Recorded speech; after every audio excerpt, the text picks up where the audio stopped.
So again, I'm going to be using the this tool.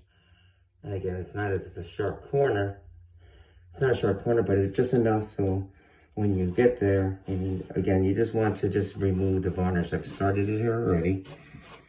If you get like a tack cloth, I'm just going to use my sweatshirt, but you can see the places where you miss because it's still going to be a little bit shiny, okay?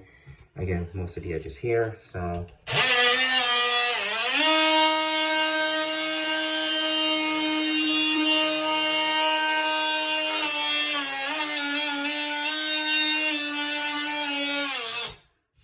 There you go. Okay, again,